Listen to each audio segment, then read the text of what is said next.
The walls of Jericho came tumbling down a number of times long before any historical Joshua could have existed, and that was because of battering rams and siege ramps and torches, and not because of the Ark of the Covenant, the blast of a ram's horn, and everybody yelling really loud. Hey everybody, I'm Dan McClellan. And I'm Dan Beecher. And you are listening to the Data Over Dogma podcast, where we increase public access to the academic study of the Bible and religion, and we combat the spread of misinformation about the same. How are things today, Dan?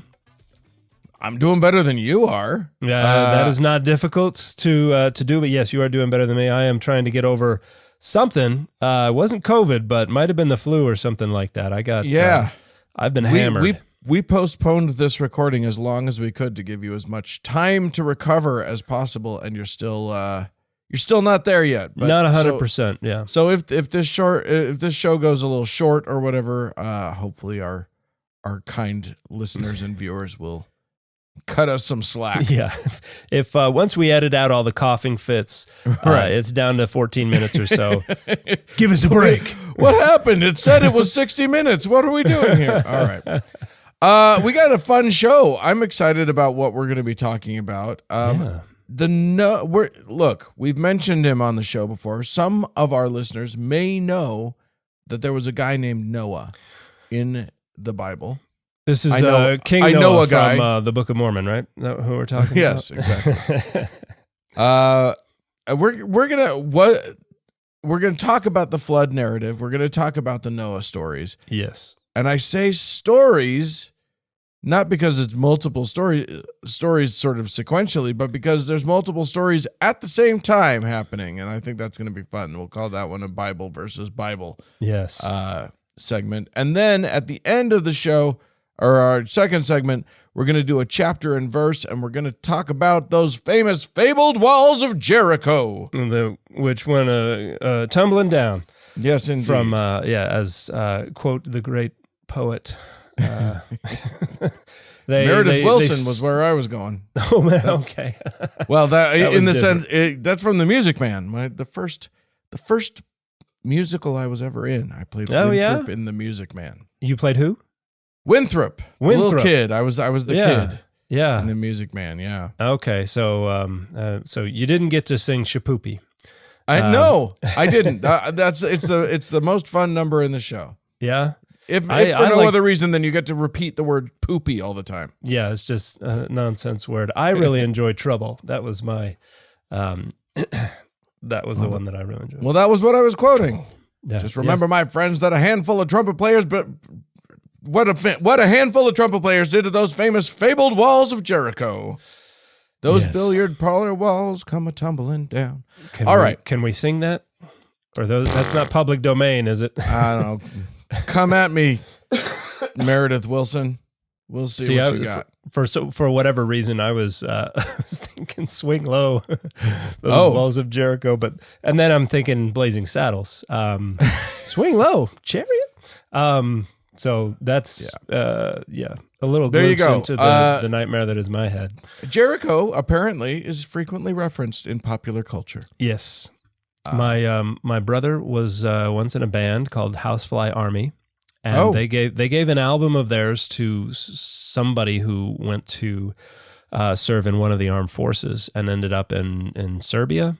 Mm-hmm. And somehow their album ended up on the radio, and there was a week where they were number one in Serbia. And so they made T-shirts that said Housefly Army, number one in Serbia. Serbia or Bosnia. Bosnia and Herzegovina, I believe, as it's known today. But their favorite song and probably the best song on that album was called Jericho. So there you go. I also think of that. So there you go. Yes, number indeed. one in Serbia /Bosnia /Herzegovina. All right. Good. Let's but we've got a whole show to do. So let's dive into Bible versus Bible. All right, this week, Bible versus Bible. We're not looking at like a very specific contradiction. No. But like a series of like things that don't add up or don't line up. Yes. Right? Yes, a suite of contradictions, you might say. We're going to look at a narrative that, when you look at the details, it's like there are a lot of different things going on here. It seems like a bunch of narratives have been interstitched, have been woven together, and we're going to try to tease some of these apart.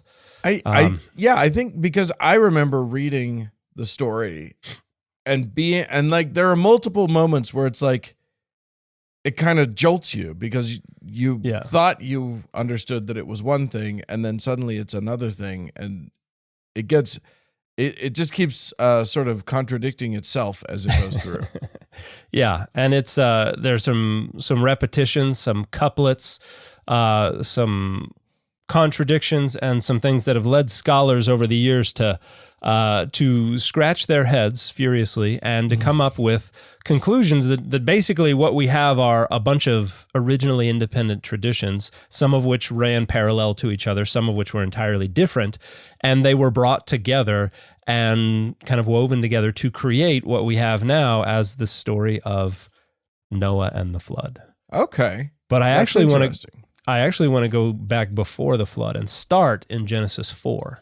Oh, okay. And because we've talked about the primeval history. We had David Carr on a while ago, wonderful scholar who just published his own commentary on Genesis 1 through 11. Talked about what's going on in the primeval history. How a lot of these stories are etiologies, stories of origins, where things came from, why they are the way they are. So you really got to think of Aesop's fables. Right. And these stories about, why elephants have trunks and all that kind of stuff.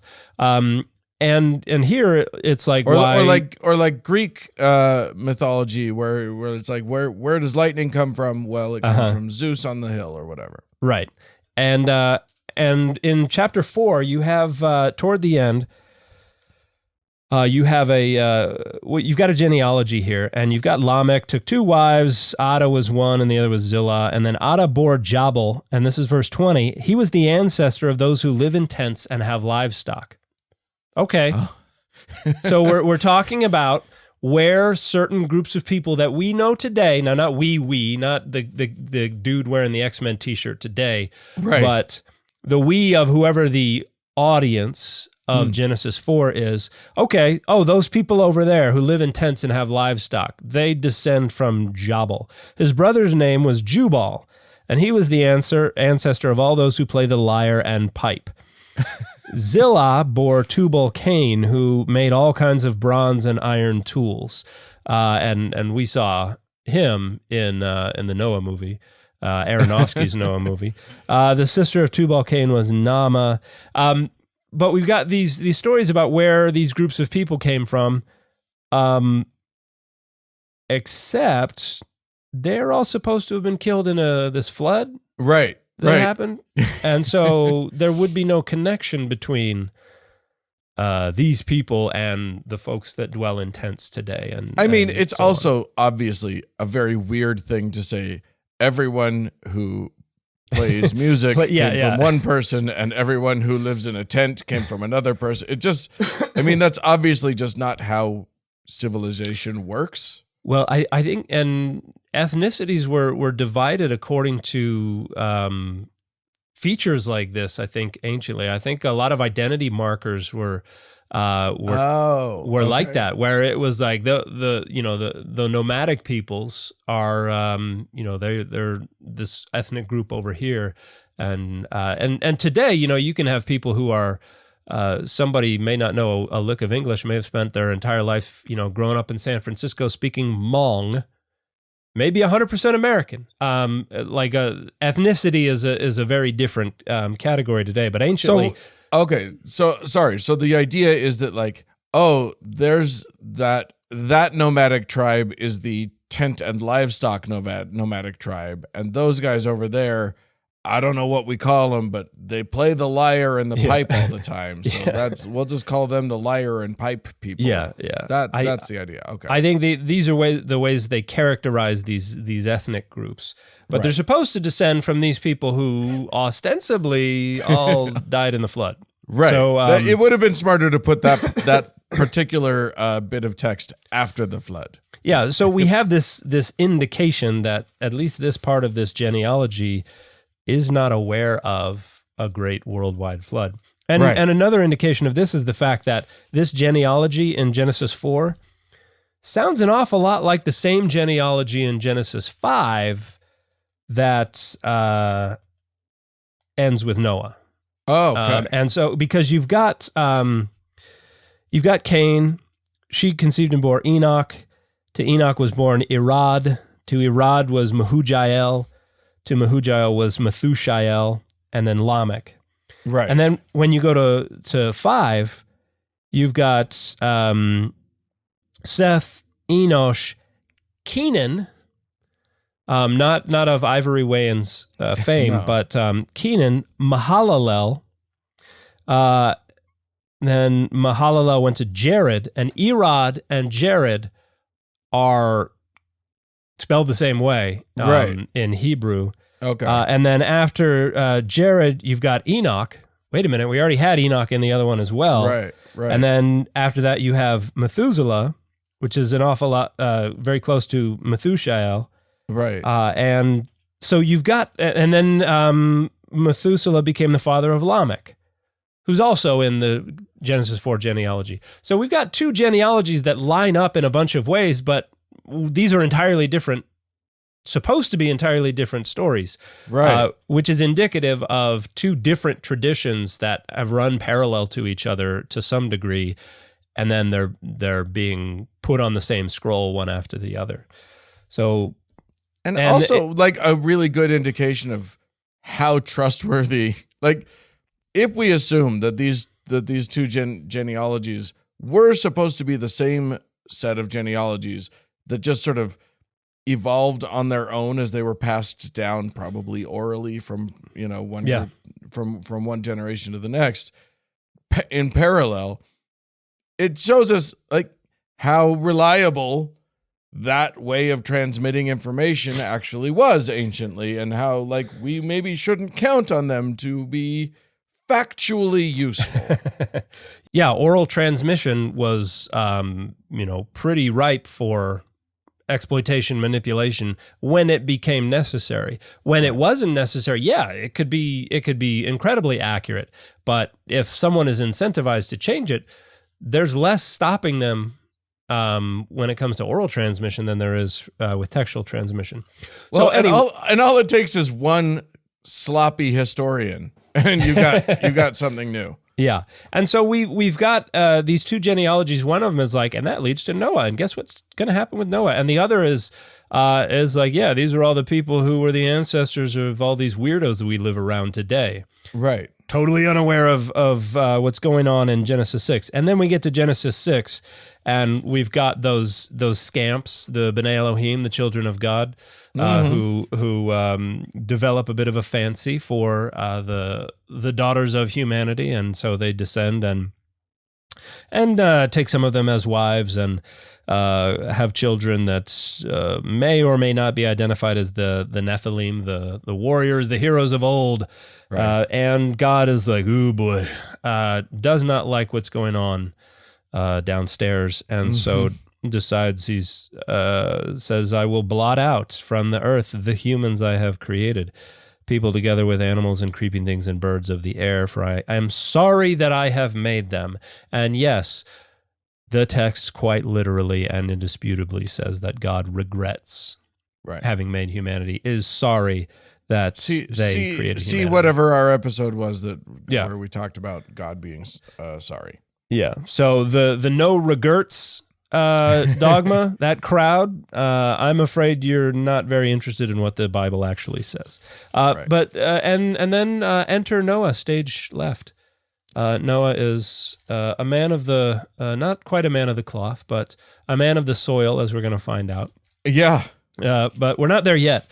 In chapter 6, Noah is described as a righteous man, blameless in his generation. And I want to bring this up because I want to correct a particularly heinous way that people have gone about interpreting this. Okay. Blameless in his generation is the word could be interpreted to mean perfect. And people were like, well, only the Lord was perfect. So they reject the identification of Moses as blameless in his generation. Of Noah. You said Moses. Do I just say why do I keep doing that? This is not the first time I've misspoken and said Moses when I meant Noah. So anyway, blameless in his generation, perfect in his generation is whatever. There are people out there who are like, this is coming right after we have had the Nephilim, these fallen angels, corrupt human bloodlines by having children. And so what it really means is that Noah is the only pure blood human left on earth. Everybody else is a mud blood. Everybody else has been corrupted with angel DNA. And this is an attempt to try to rationalize why God would kill everyone else. Right. Women, children, babies, men, everyone in between, and for whatever reason save Noah. And so but if your solution is they were pure bloods, you have stumbled upon an awful solution, which leads to ideas about being pure of blood. Right. And other people not being pure of blood. So, which is funny because if you believe in the Noah narrative, then everybody is descended from him. So we're all pure. Everyone on the earth is of equal purity. Well, in the 19th century, there were actually some folks, it was certainly not the majority of white folks, but there were some folks who insisted that black folks were not descended from Noah. That they were actually, yes. They had their own boat, I guess. We won't get into that story. Maybe another time we can talk about that. But don't repeat that idiotic theory about what it means for Noah to be blameless in his generation. Basically, Noah was doing everything right because the line that we draw between perfect and imperfect today wasn't really relevant to the audience for Genesis chapter 6 back in the middle of the first millennium BCE. So, stop doing that because it's gross. So then I want to get to the end of chapter 6. God is like, all right, Noah, I'm killing everybody except for you, and I guess your wife and kids too, and their wives, because, you got to repopulate the earth, so enjoy. Yeah. But God says to Noah, verse 19, and of every living thing of all flesh, you shall bring 2 of every kind into the ark to keep them alive with you. They shall be male and female. Of the birds, according to their kinds, and of the animals, according to their kinds, and of every creeping thing of the ground, according to its kind, 2 of every kind shall come into you to keep them alive. And also take with you every kind of food that is eaten to store it up, and it shall serve as food for you and for them. Noah did this.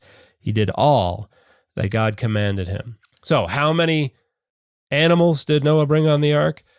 2 of every kind. Right. No qualifications there. All the birds, all the animals, all the creeping things, every living kind of animal on the planet, 2. Right. And that's what we see, when you look at a depiction of it or whatever. When you see the 2 lions, both of them with the big manes. Right, exactly. Making their way onto the ark. Inevitably, if someone draws a cartoon of Noah, like, herding animals onto an ark, you're going to see 2 male lions. That's just a guaranteed. That's required. That's just how it works. Because they got to know they're lions, and if we draw a female lion, they're not going to know it's a lion. Yeah. And then we get to chapter 17. Screen goes dark. Suddenly, we've got a new setting. Then the Lord said to Noah, "Go into the ark, you and all your household, for I have seen that you alone are righteous before me in this generation. Take with you 7 pairs of all clean animals, the male and its mate, and a pair of the animals that are not clean, the male and its mate, and 7 pairs of the birds of the air also, male and female, to keep their kind alive on the face of all the earth. For in 7 days I will send rain on the earth for 40 days and 40 nights, and every living thing that I've made I will blot out from the face of the ground." And Noah did all that the Lord had commanded him. Yeah. Suddenly, the story changes. Right. That's more than 1 pair. Yeah. It's 14 of all the clean kinds of animals, and then 2 of all the unclean kinds of animals. What does clean mean in this case? Edible, Clean- like within the Levitical law or something? Yeah. And the idea seems to be appropriate for sacrifice, but appropriate for eating as well. But what we seem to have here are two different sets of instructions. One set of instruction is concerned about ritual purity and sacrificial actions and things like that. And then the other set of instructions does not seem to care. Right. And one of the things that happens is as soon as they get off the boat, they offer sacrifices. Right. And so you got to have animals to sacrifice because they're not on there long enough for most of the animals that can be sacrificed to reproduce. To have been busy enough to do the thing. Most of it's probably going to be spent vomiting from the seasickness because these are land animals. And you remember Waterworld, don't you? Oh my gosh, Waterworld was sorry to bring that up again. It's an incredible show and everybody should watch it, but not because it's good. Yeah, some of us had to live through the whole it actually being released in the theaters finally, and then actually going to see it. But the part where he gets on the dry land and it's kind of like, right. That I always think about that part when I think about Noah and them getting off the ark. You ever done that? Have you ever spent like enough time on the sea that when you get back on the land, like there's several hours of the land just being wobbledy? I have not. I try to avoid as much as possible spending time on the sea. I think the apart from taking boats here and there and between little islands in the middle of nowhere in the Pacific, which is some time. I think I took a ferry from the main island of Malta out to Gozo, one of the smaller islands, and that was probably the most time I spent on the sea. And we didn't get to do our cruise, so I didn't get to spend right. Yes, but I get off a treadmill and I'm kind of like, whoa, and it takes me a while to get recalibrated. So we've got these two different sets of commandments regarding how many animals to bring on the ark, which indicates, again, two different stories were going on, and both of these things end with, and Noah did everything that God commanded him. And scholars have noted this for a long time. In fact, the first scholars to say, hey, it looks like there are multiple sources. Jean Astruc, a French scholar from the 17th century, I think was the first to say, I bet Moses had multiple different sources that he wove together to create what we have now. And he was a theologian. He was a faithful Christian. It's not like he wasn't one of these, wasn't a proto-Marxist coming in to try and ruin everybody's faith. Yeah. And so like scholars have noticed this for a long, long time. But these days, most scholars divide it up into at least two different stories about the flood, each with its own beginning, middle, and end. And you still have pretty internally coherent and comprehensive stories when you disentangle the different narratives. And how many animals to bring on board is just one of the what are called couplets. And couplet is where you have two different or the same story told twice, either in quick succession or nearby, and but they're told slightly differently. Right. So another one would be somebody going to spend time in a city and going in and telling their wife, "Tell everybody I'm your sister," and then the leader of the city getting the hots for the sister, and then God punishing the city, and then the guy having to go, "Okay, she's not really my sister; she's my wife." That happens twice in the book of Genesis, and very different times. Like they're not one after the other, but that's an example of a literary couplet. And so we've looked at texts that we know came together incrementally over long periods of time. And this is one of the things that is present frequently when people are putting texts together from earlier sources. So couplets is one example of that. Okay. And then go ahead. We've got either 14 or 2 of all the animals we're gathering them on the boat. Mm-hmm. All right, what's next? Sorry, I'm jumping the gun here. We've got a few different accounts of how long whatever was going on went on, because in the 100th year of Noah's life, 2nd month on the 17th day of the month, on that day all the fountains of the great deep burst forth, and the windows of the heavens were open. The rain fell on the earth 40 days and 40 nights. So we got. I'm just gonna jump back. You're sick, so it's fine. I think you said in the 100th year, and it's the 600th. Oh, 600. Year. Excuse me. Yes, 600th year. I was about to say I thought it was 600th. I skipped over that. So then we have the rain stopped. The waters. Chapter 8. The fountains of the deep and the windows of the heavens were closed, and rain from the heavens was restrained, and the waters gradually receded from the earth. At the end of 150 days, the waters had abated. And in the 7th month, on the 17th day of the month, the ark came to rest on the mountains of Ararat. The waters continued to abate until the 10th month. In the 10th month, on the first day of the month, the tops of the mountains appeared. And then it says, at the end of 40 days, Noah opened the window of the ark that he had made and sent out the raven, and it went to and fro until the waters were dried up from the earth. So we've got long periods of time, 150 days, the waters abated, but then we go back to 40. Yeah. So like the stories like it rained for 40 days and 40 nights, and it stopped raining, and then Noah let the bird out. Right. And then we've also got, hey, there were another like 110 days or maybe 150 days where the boat was just kind of adrift, but it wasn't raining anymore, and the waters were just slowly abating. Right. And scholars have pointed this out as well for a long time. When you look at the chronology, it does not add up. Something is wrong here with the chronology. And then you've got sending out a dove and sending out it's a raven, right? And then it says in the 601st year, in the 1st month, on the 1st day of the month, the waters were dried up from the earth. Again, this is considered evidence by scholars that we've got multiple different stories here that are being combined. Right. So it's unclear exactly what the original story was, if there was an original story. Right. But wouldn't it? I mean, isn't it? It seems likely that it was original stories, right? I mean, certainly we've talked about how the Epic of Gilgamesh has a flood story. There were lots of flood stories floating around. Yeah, absolutely. And this was probably at least inspired by, like, the central and northern hill countries of Israel.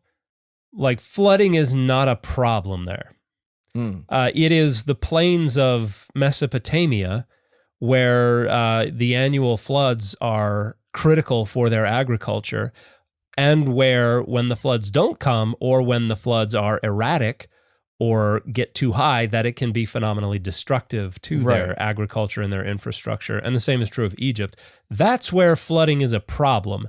When you're living at the tops of mountains, flooding is less frequently something that keeps you up at night. Right. And so, just like tornadoes, if they're like, there was this great tornado and it took everybody, it's like, maybe that originates in Kansas and not in the tops of the mountains. But so most likely this is borrowed from Mesopotamia, and probably when folks were in Mesopotamia, or at least under the thumb of Mesopotamia, and were influenced by their literature. So they're probably taking from the traditions that are in circulation in the middle of the first millennium BCE, traditions about devastating floods, and it becomes the flood of the whole earth. And then we get this weird story. We've talked about it before at the end of chapter 9. Where verse 20 starts out, Noah, a man of the soil, was the first to plant a vineyard.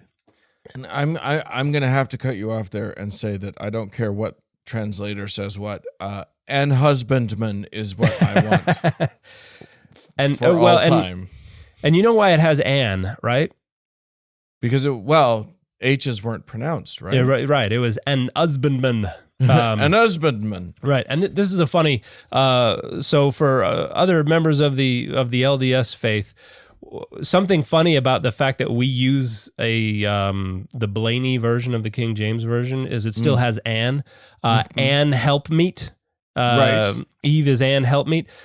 What's funny is when Joseph Smith was working on his translation of the Bible and creating the Book of Moses and the Book of Abraham and all this kind of stuff, he was using an updated edition of the King James Version that changed that so that it said a helpmeet and a husbandman.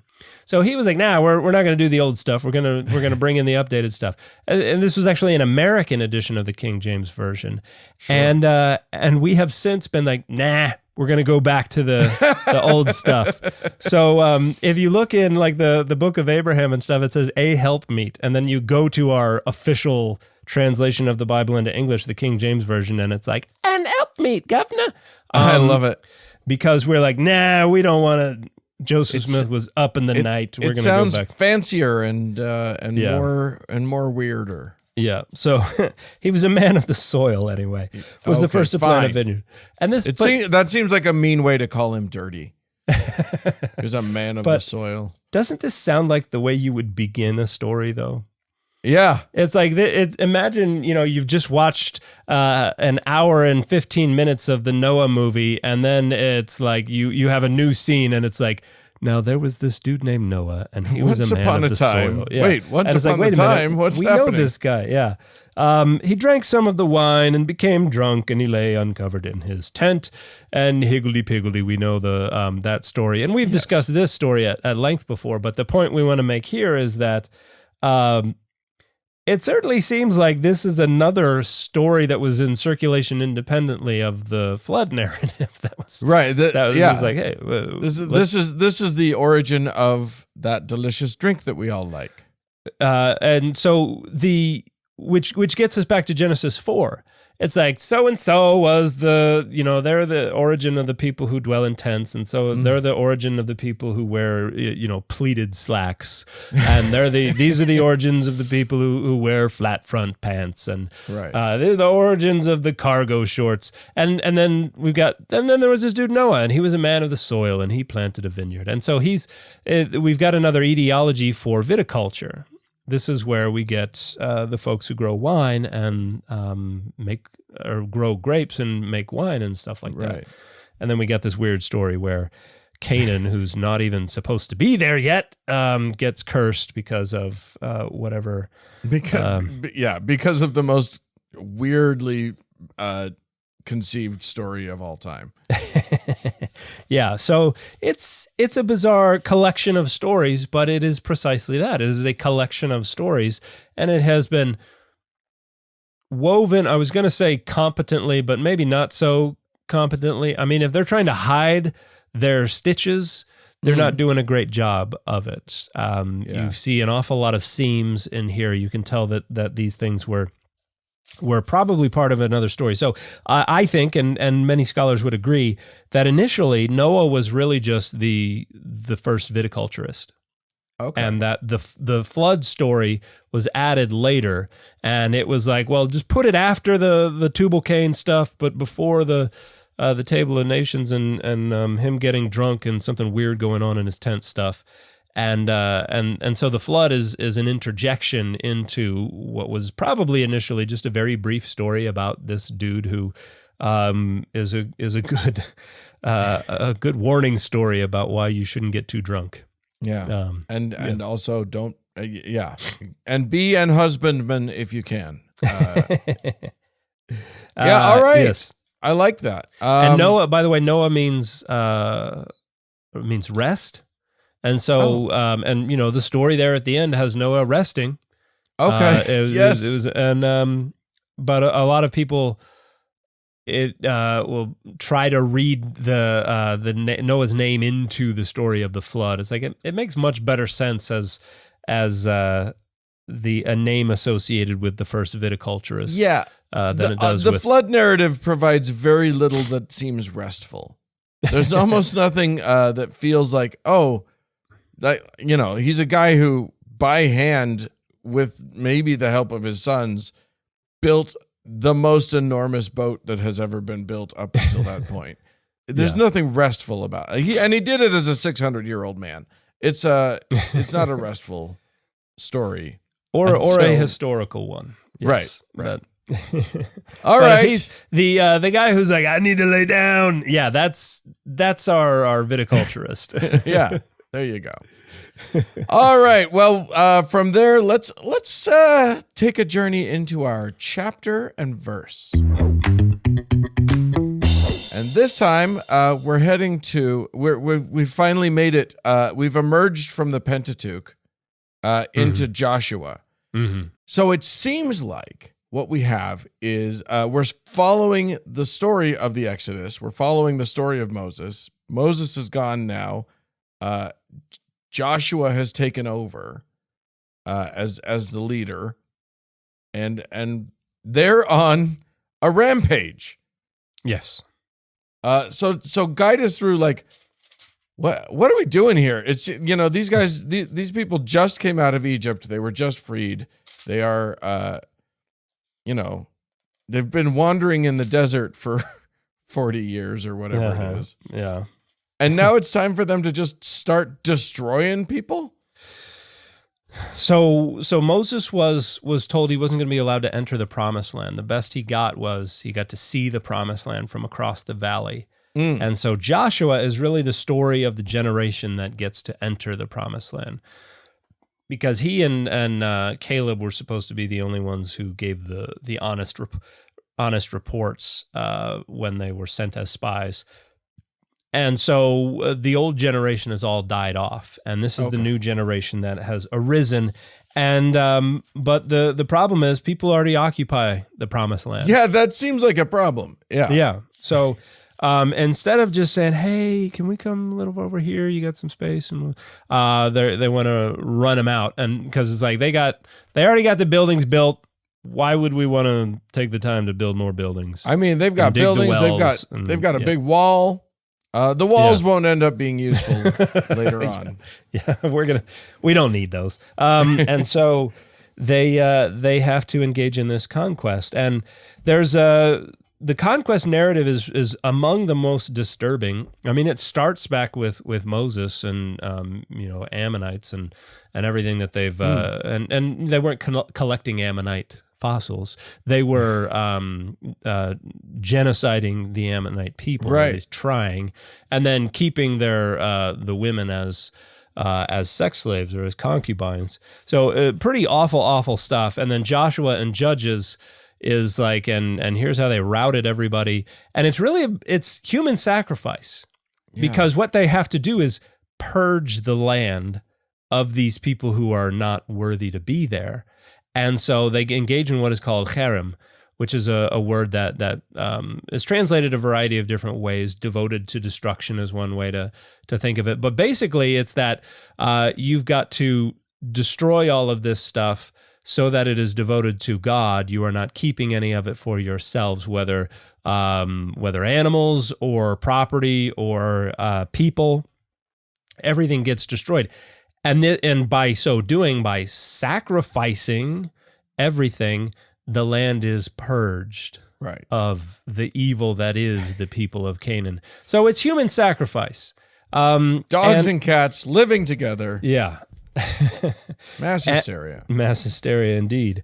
And so it's awful, it's horrific, and it didn't happen.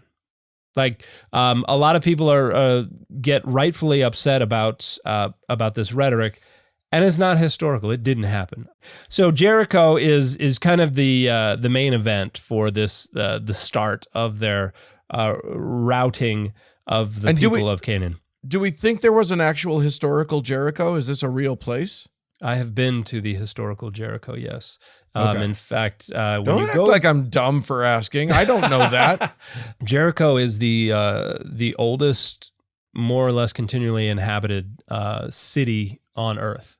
So if you go there, there's a sign that says "World's Oldest City" or "World's First City" or something like that. Oh, okay. And so it's kind of a tell. It's a big hill that sticks up around the geography around it. It's next to some cliffs and mountains and things like that. But it's on a relatively flat land in the Jordan River Valley, and it's just northwest of the northern end of the Dead Sea. So if you're like in Qumran and you head out of Qumran, you turn left, you head north, and then you've got a road that goes west, and that takes you up over the hills to get into Jerusalem. Or if you can turn right and you head up to Jericho. So it's in the West Bank. It is Palestinian territory right now. Some lovely restaurants there, some lovely souvenir and tourist shops there, and then you can go to the Tell, which is where Jericho is, and they've been excavating it for many years. All right. Well, put a pin in that because you're going to have to explain something to me at the end of this story. Then okay. Okay. Now let's go back. They arrive at Jericho. Yeah. And we'll skip the spies that they sent in and the sex worker who protects them, Rahab. Mm-hmm. They do the whole thing where the Lord tells them how to take the city. Yeah. And it involves marching around the city. Yep. Once a day until the final day where they do it 7 times, right? Mm-hmm. 7 times around the city. Yep. They blow their horns and then scream. And all the people will shout. Yeah. And that shouting and horn blowing is sufficient to crumble the walls, the city walls, and then they just go in and kill everybody.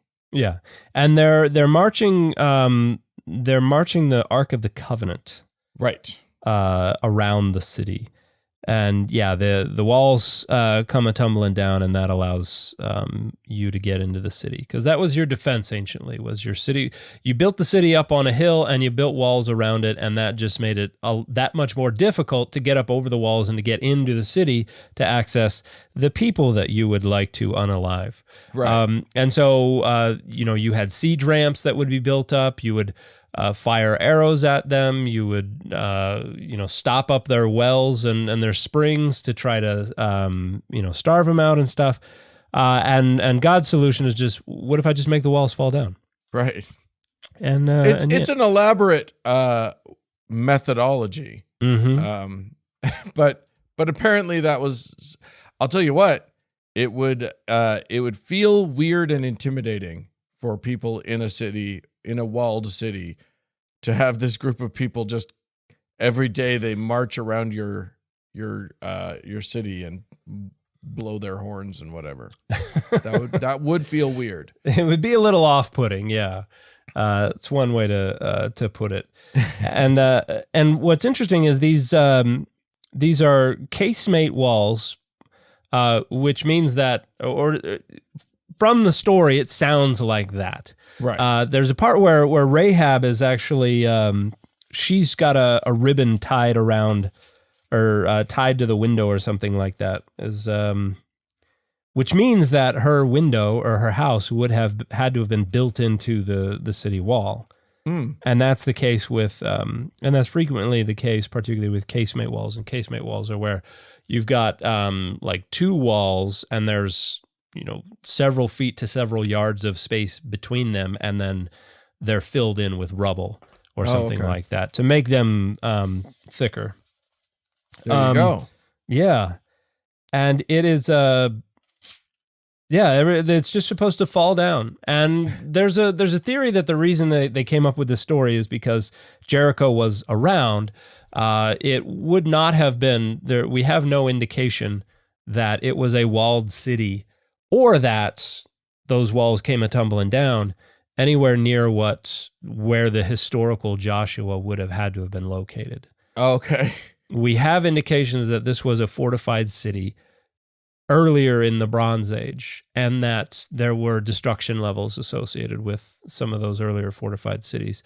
But basically, the last time Jericho had significant walls, and we have evidence that those walls were destroyed, at least in part. You didn't go down and destroy all the walls. You just destroyed enough of the wall to get through. Yeah. So it wasn't like, keep knocking it down. All right, now go around the other side. Now we got to quit. You got one Boy, part. you guys missed. are in trouble when we finish demolishing this wall. Yeah. It was usually just, there was one or two spots where you would find a big hole in the wall. Yeah. Unless they managed to set fire to everything and other parts crumbled.